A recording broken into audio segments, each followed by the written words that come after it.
Salam. Kita patut bersyukur kepada Tuhan karena Tuhan masih memelihara hidup kita sampai hari ini.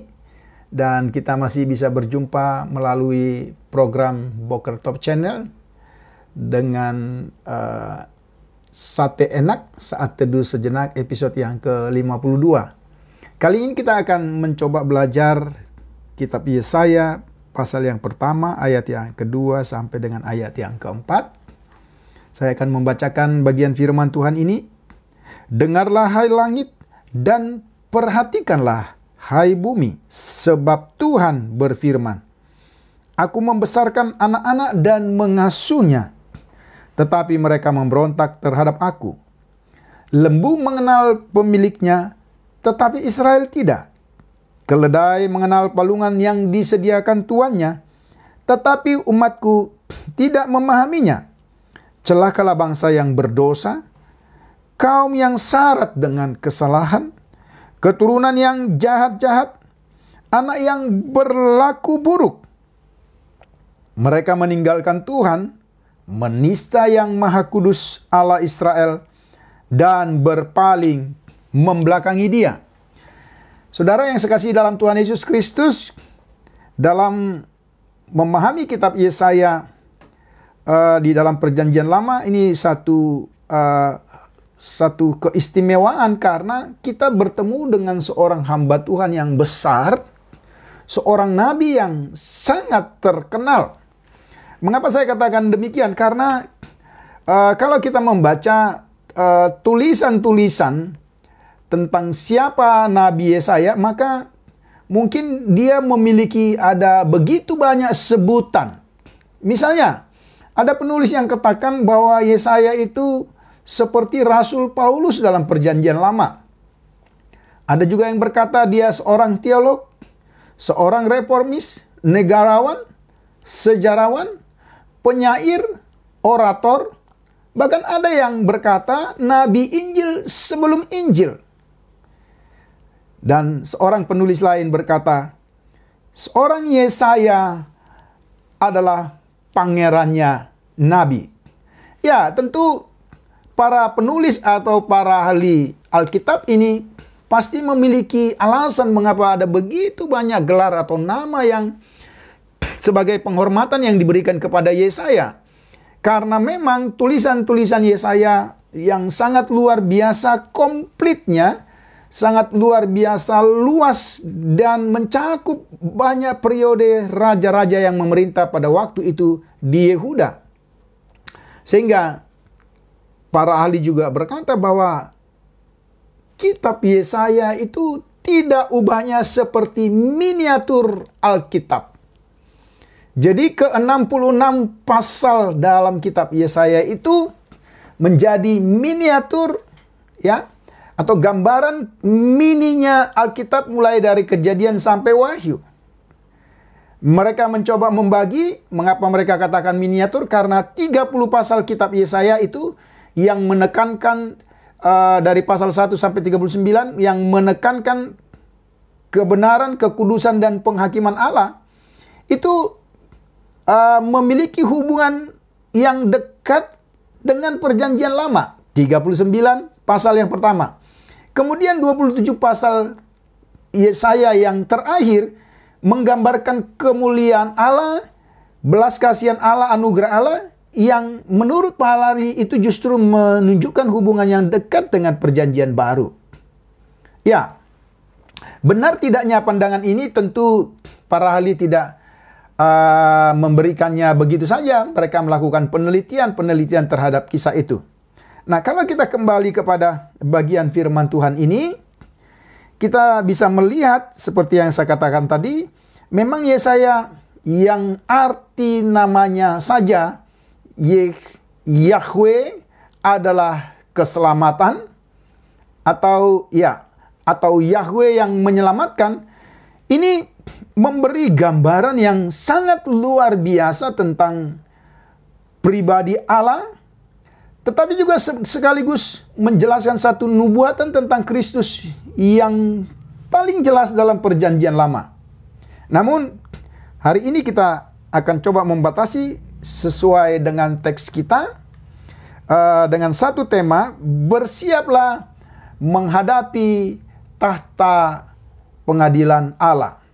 Ya, kalau kita memperhatikan teks ini, dari pasal 1 ayat 2 sampai 4, kita dibawa kepada satu gambaran ruang sidang, saudara.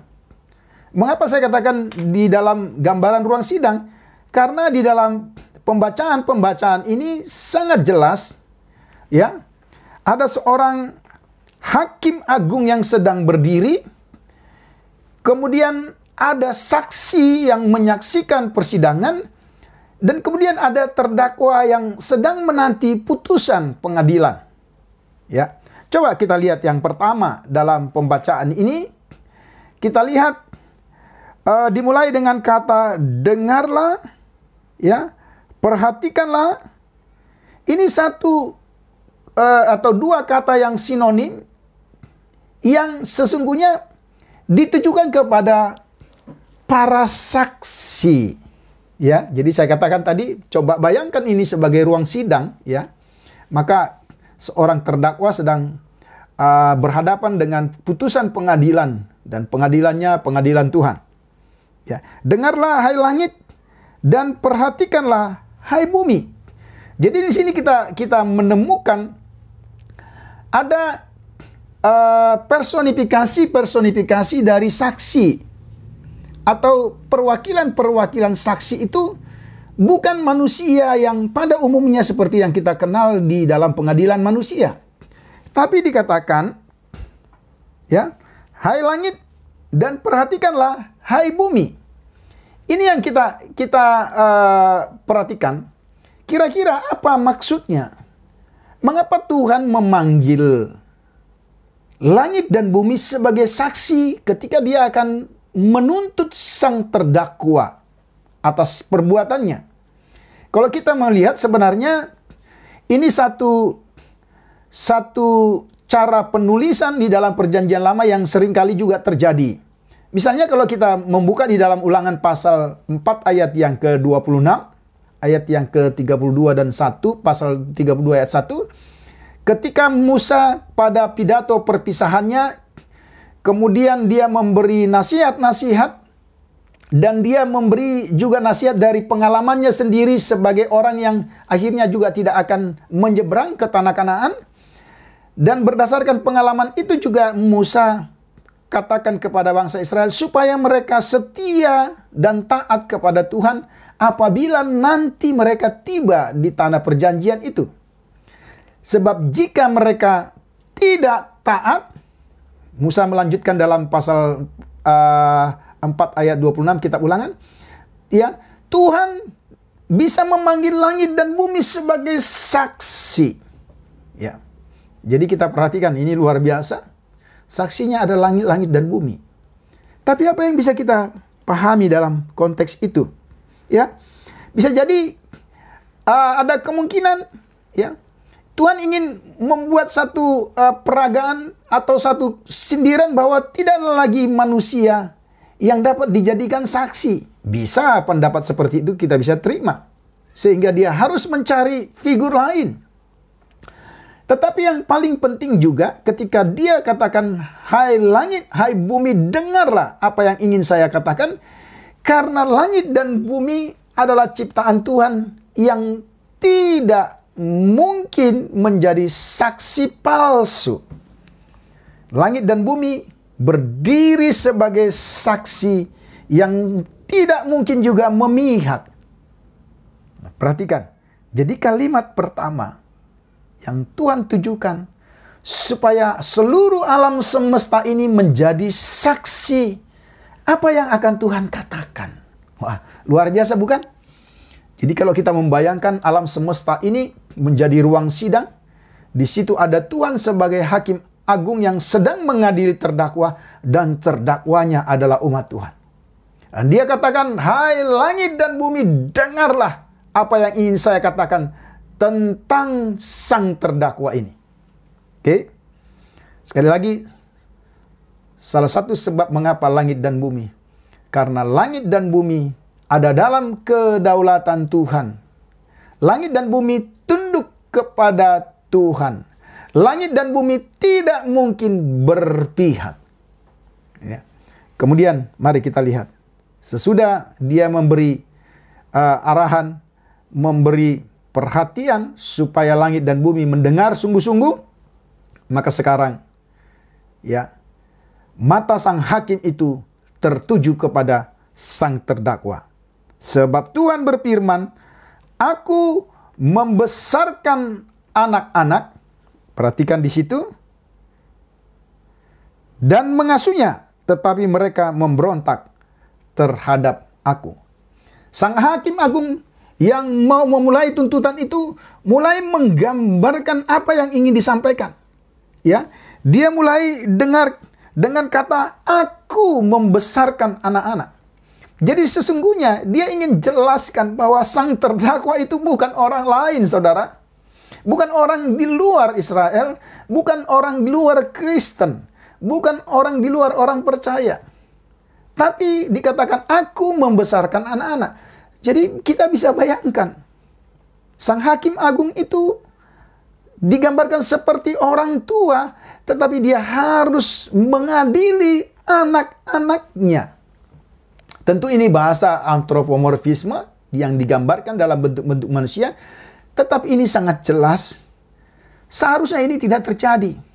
Di mana orang tua bisa menghakimi anaknya. Bagaimana kita bisa menyelami perasaan Allah sebagai orang tua, tapi dia harus menjatuhkan hukuman terhadap anak yang dikasihinya. Ya, orang tua yang penuh kasih seperti juga yang terdapat dalam kitab Hosea misalnya. Pasal 11 ayat 1, dari Mesir kupanggil anakku. Ya, dan seterusnya. Bisa bandingkan dengan banyak ayat. Nanti saudara bisa lihat di PPT yang saya tampilkan. Analogi ini juga dipakai supaya terdakwa dan semua saksi yang menyaksikan jalannya prosesi pengadilan ini dapat memahami karakter dan tindakan Yahweh sebagai hakim agung yang digambarkan seperti orang tua yang mengasihi. Sekali lagi, mari kita coba meresapi, merenungkan bagian ini. Bagaimana kira-kira hati Allah yang berkata, aku membesarkan anak-anak. Sang hakim agung itu adalah orang tua dari sang terdakwa itu sendiri. Wah, ini satu hal yang luar biasa, saudara. Ya, saya mencoba membuat satu analogi, ya.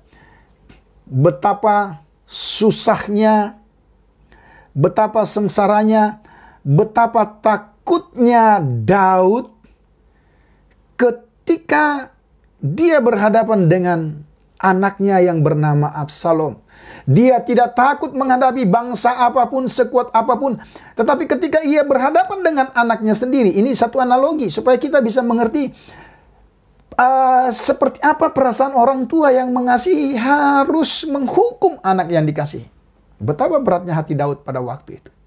Sehingga ungkapan itu bisa kita lihat di dalam Mazmur, ya, pasal yang ketiga misalnya.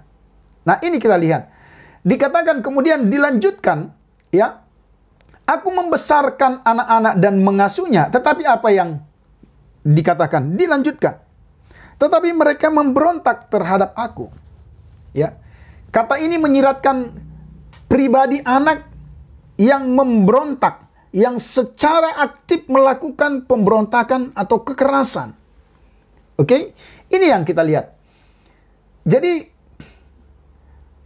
situasi pengadilan itu begitu mencekam karena hakim yang sekaligus orang tua itu sedang menunjuk dosa sang anak yang dikasihi yang betul-betul berperilaku kurang ajar dan jahat secara aktif kepadanya. Ya, supaya kita bisa masuk kepada cerita itu, kita coba bayangkan. Ya. Yang kedua dikatakan mereka berperilaku bahkan lebih buruk daripada binatang buas. Coba kita baca ayat yang ketiga. Lembu mengenal pemiliknya, tetapi Israel tidak. Saudara, di mana ada lembu kira-kira mengenal pemiliknya? Coba. Saya mau tanya saudara. Ada? Apakah ada? Ada seekor lembu yang katakan, oh, si Anu itu, si A itu adalah juraganku. Tentu tidak akan ada. Tapi apa yang ingin dimaksudkan kalimat ini? Ini kalimat sindiran. Ya, hubungan yang tidak seharusnya, hubungan yang begitu tidak biasa. Tetapi yang ingin Tuhan katakan, kalau lembu saja mengenal pemiliknya, tanda kutip, ini kata sindiran. Tapi umatku tidak. Coba, kalau kita mendengar kata, ya, aku membesarkan anak-anak, itu menunjukkan satu relasi yang harusnya akrab. Karena kalau kita lihat di dalam Alkitab, bahkan dalam hubungan secara sosial pun, hubungan suami istri yang pertama, hubungan orang tua dan anak yang kedua. Tapi di sini, hubungan itu dipatahkan dengan kalimat sindiran. Mereka itu lebih daripada binatang buas. Karena binatang saja bisa mengenal pemiliknya. Tetapi hal itu tidak terjadi kepada anak yang kukasihi, yang kulakukan segala yang baik dalam hidupnya. Justru memberontak terhadap aku.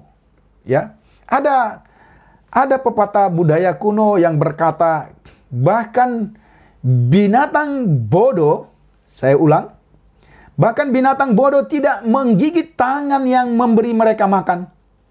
Tetapi tidak demikian Yehuda. Kita perhatikan kalimat ini. Yang ketiga, tuntutan sang hakim agung yang sekaligus orang tua yang mengasihi itu. Yang ketiga, mereka ternyata sangat bertolak belakang dengan apa yang Tuhan kehendaki. Ayat yang ke-4a. Celakalah bangsa yang berdosa. Perhatikan, sekarang sudah ada kalimat yang berubah. Karena rasa-rasanya sudah tidak pantas lagi untuk menyebut anak. Saudara sadar ada satu perubahan di situ? Lihat ya. Celakalah bangsa yang berdosa. Saudara lihat. Di sini dipakai satu istilah goyim. Yang sesungguhnya kalimat atau istilah ini tidak cocok dipakai kepada bangsa Israel. Karena istilah umatku dipakai dengan istilah am. Itu hubungan yang eksklusif, hubungan yang khusus dengan Tuhan, am. Tapi di sini dipakai istilah goy atau goyim, bentuk jamaknya ingin menunjukkan apa? Sesungguhnya kamu nggak pantas. Kamu sudah saya sebut bangsa. Kalau disebut bangsa-bangsa itu berarti bangsa yang tidak mengenal Tuhan. Loh, bukankah terjadi perubahan dari anak yang dikasihi, yang begitu dipelihara tapi memberontak luar biasa? Maka akhirnya Tuhan katakan, kamu sesungguhnya tidak lagi pantas menjadi anak. Kamu tidak ubahnya seperti bangsa-bangsa yang tidak mengenal Allah. Ya. Ya, dikatakan mereka ternyata bertolak belakang. Yang keempat, mereka meninggalkan Allah dari dalam hatinya, membuang Allah dari dalam hatinya. Bahkan mereka mencoba memprovokasi Allah dalam ucapan mereka dan berbalik dari Allah dalam tindakan-tindakan mereka. Itu kita bisa lihat dari pasal 1 ayat yang ke-4b, bagian yang terakhir. Dan di sini pada klimaksnya saudara bisa bayangkan lagi-lagi yang tadinya seorang tua yang mengasihi anaknya dan harus menyampaikan tuntutan-tuntutan, dan tuntutan itu begitu jahat luar biasa, maka sekarang ada perubahan sebutan. Bahkan klimaksnya saudara perhatikan. Ya, disebut keturunan yang jahat-jahat, anak yang berlaku buruk. Ini ingin menjelaskan apa? Ini ingin menjelaskan gaya hidup orang. Jadi bukan hanya mereka sebagai anak orang tua rohani, tapi anak sebagai hasil keturunan orang tua secara fisik. Artinya, kalau dikatakan keturunan yang jahat-jahat, anak-anak yang berlaku buruk, Tuhan ingin menunjukkan bahwa orang tua mereka yang jahat telah mewariskan kejahatan itu kepada anak-anaknya. Saudara perhatikan, di dalam ayat yang keempat, ada banyak paralelisme, kesejajaran. Ya, kita lihat dalam pembacaan ini. Ya, ini yang menjadi tanggapan dari bangsa Israel. Dikatakan, disebut bangsa yang berdosa, syarat dengan kesalahan, keturunan yang jahat-jahat, anak-anak yang berlaku buruk. Ya, ini yang terakhir, yang menjadi pengunci dari bagian firman Tuhan ini dikatakan di dalam ayat yang keempat. Ya, mereka meninggalkan Tuhan, menista yang Maha Kudus Allah Israel, dan berpaling membelakangi Dia.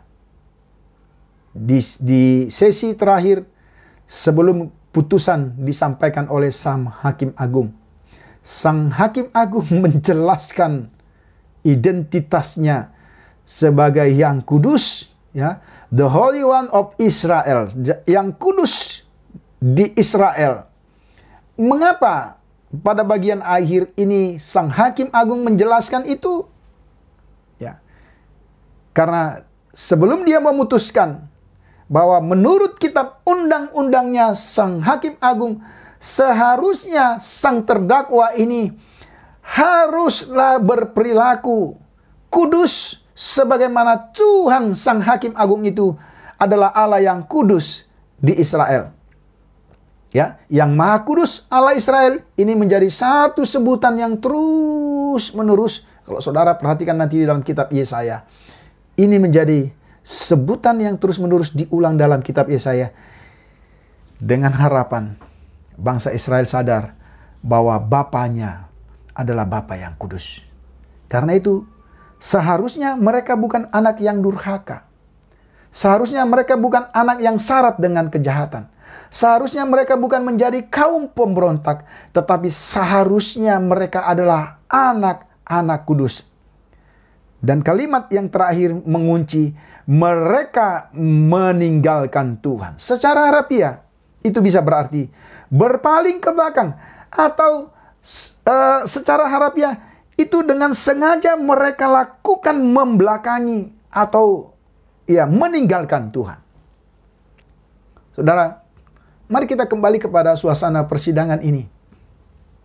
Dan kita bisa meresapi, sesungguhnya suasana persidangan ini pun bisa terjadi hari ini.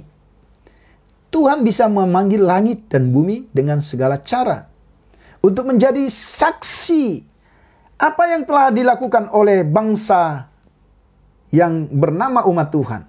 Apa yang telah dilakukan oleh orang Kristen di dunia ini, apa yang telah dilakukan umat Tuhan yang ada di Indonesia, apa yang telah dilakukan oleh gereja-gereja pribadi-pribadi keluarga Kristen.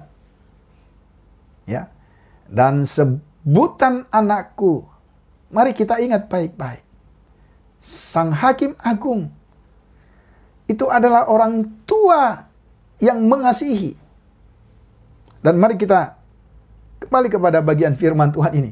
Ada banyak aplikasi yang bisa kita tarik. Bukankah ini juga berbicara? Dan Hakim Agung itu sedang menunjuk semua dosa dan pelanggaran kita sebagai umat Tuhan. Ya. Dan selama masih ada kesempatan, ya, masih ada langit dan bumi di mana tempat kita berpijak. Berarti masih ada kesempatan.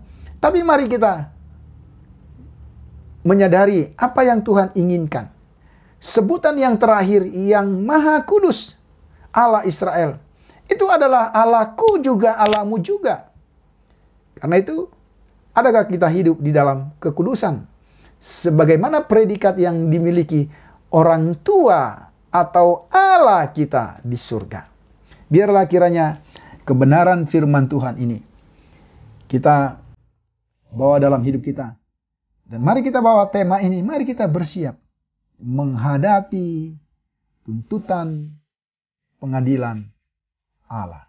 Kiranya Tuhan Yesus memberkati kita semua. Salam.